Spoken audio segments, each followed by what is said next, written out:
Hey guys, Sean Hammond with Premier Guitar here, coming at you with the first look at the new EVH 5150 Iconic Series combo. It's a 40 watt tube amp with two 6L6 power tubes, 2 channels with a shared EQ, 3 band, independent gain controls for the cleanish channel and the dirty channel.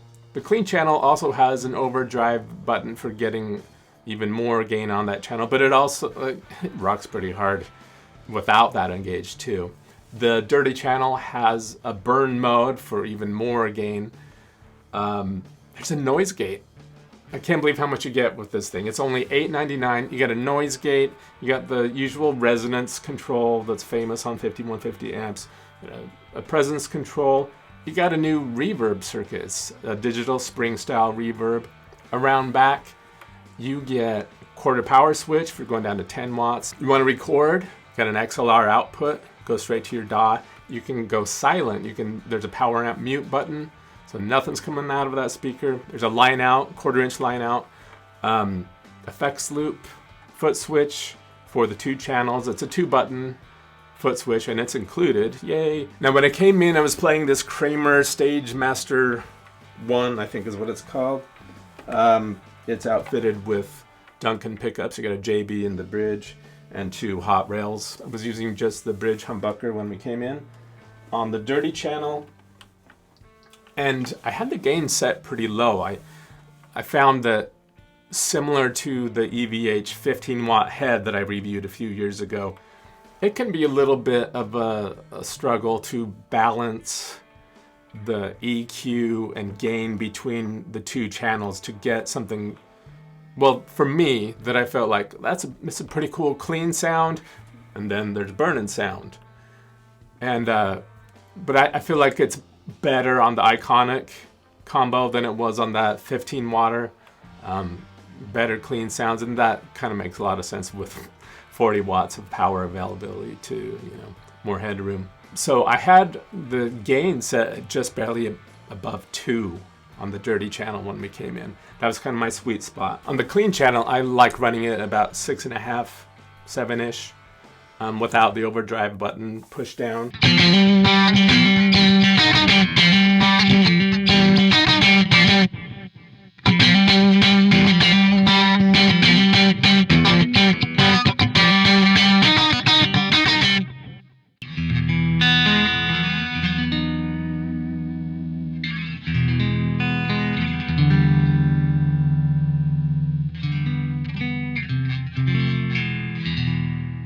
To get the clean channel to balance pretty well volume-wise with the dirty channel, with no boost engaged or anything, no burn or overdrive modes engaged, I had the clean channel volume all the way up. The volume for channel 2 is maybe 60%.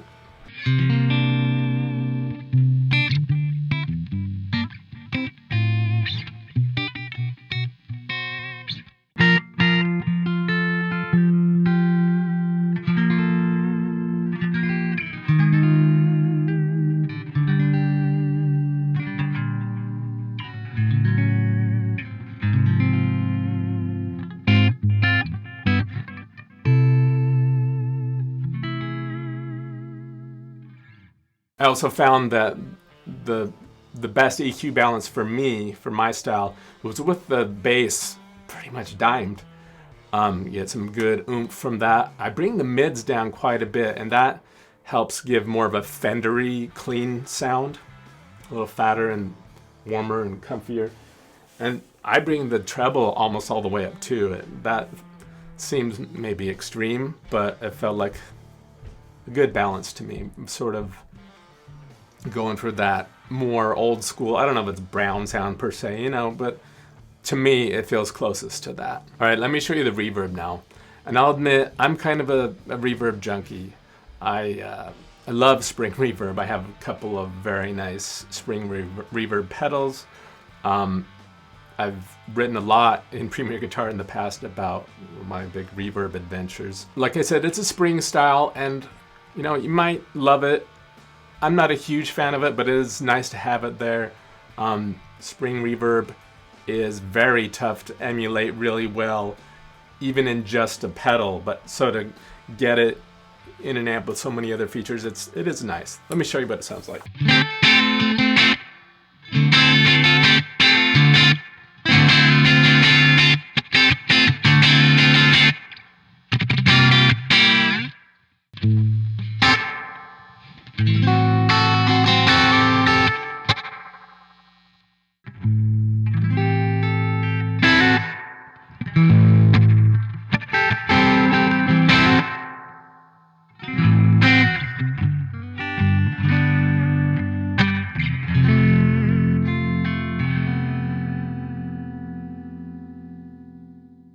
Okay, so let's go back to the dirty channel. And what I'm going to do is kind of demonstrate how the noise gate works. You may find it adequate for your needs, you may not. It does help to a certain degree, but this amp has so much gain again that it can't squelch all of it. Otherwise it would, there's that tricky like teeter-totter tightrope, whatever you want to call it, between cleaning things up but not quashing the nuances of your playing. I'm going to bring the gain on the dirty channel from where I had it before up to like noon with the noise gate off, and then I'll bring the noise gate in and let you hear that.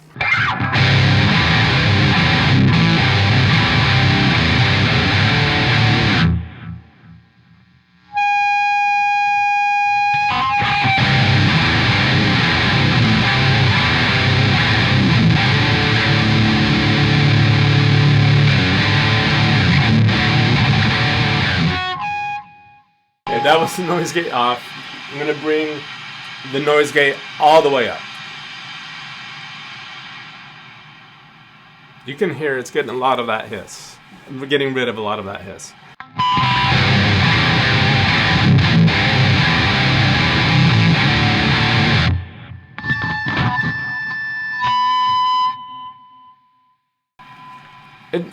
For the price, like, it does a great job of walking that line of like not squelching things too much, but kind of not having that weird skipping back and forth. But it can be tricky, and that's kind of the case with all noise gate pedals too.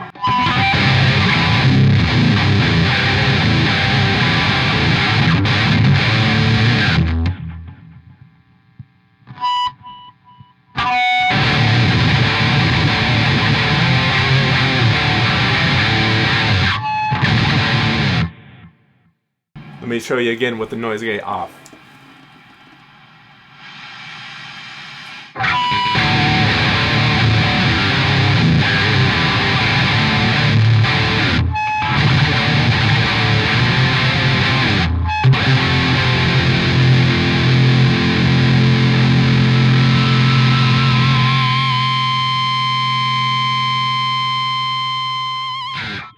Once you get into that screaming feedback, it's not going to do a whole lot, and you probably don't want it to.